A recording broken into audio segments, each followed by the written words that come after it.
ẹ wo ẹ̀yin ọmọ Nàìjíríà tí òótọ́ ó jìnnà púpọ̀ sí yín.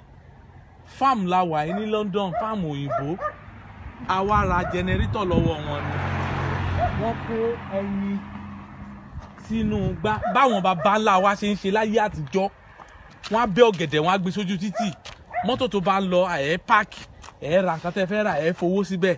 Ẹ wò ó, a páàkì ń sìn, mọ́tò wa rèé. A páàkì ń sìn. Nǹkan tá a wá gbé leléyìí. Nǹkan tá a wá gbé ní fáàmù wọn rèé. Ok, wọ́n kó ẹyin síbí yìí. Wọ́n ti sọ fún ẹ. Hen and duck egg for sale, £1 per half dozen. Please put money in the box inside. So òun rèé. Wọ́n ti kó síbẹ̀. Oh, need anybody. N ta sọnù ní Naija tí ó jẹ́ kí Naija ó rojú kó ráyè. Òtítọ́. A sọnù. Wọ́n ti kó sílẹ̀. Ok, a fẹ́ ra ẹyin mẹ́fà ló wà bí ìsìn. Wọ́n ti sọ fún yín pé wọ́n £1 ní. Òun rèé. Mẹ́fẹ̀ẹ̀fà rèé. Now, wọ́n ní kó open bí fi owó síbẹ̀. Wọ́n ti fi ike tẹ́ máa fowó sí rèé. Kó owó ẹ nǹkan tá lack, nǹkan tó bá yé Nàìjíríà jẹ́ dọ́là. Òun rèé. Báwọn bàbá wa ṣe ń ṣe láyé àtijọ́ 2, 3, 4, 5, 6. That is it.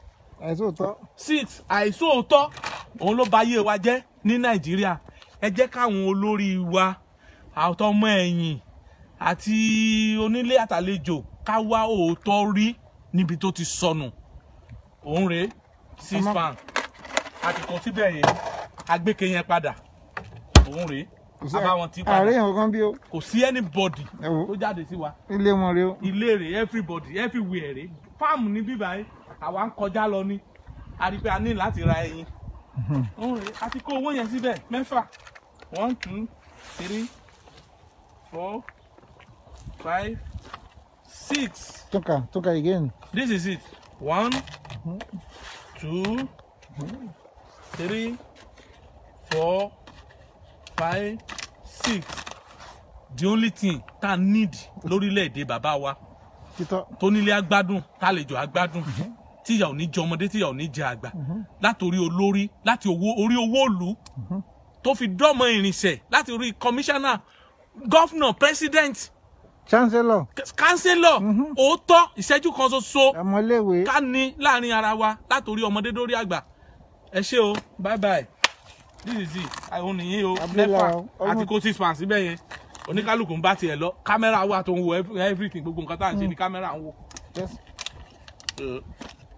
Ẹ jẹ́ ká wá òótọ́ rí o lórílẹ̀-èdè wa o. Òótọ́ kó lè jọba. N tá a sọnù nìyẹn o. Ẹ ṣé o.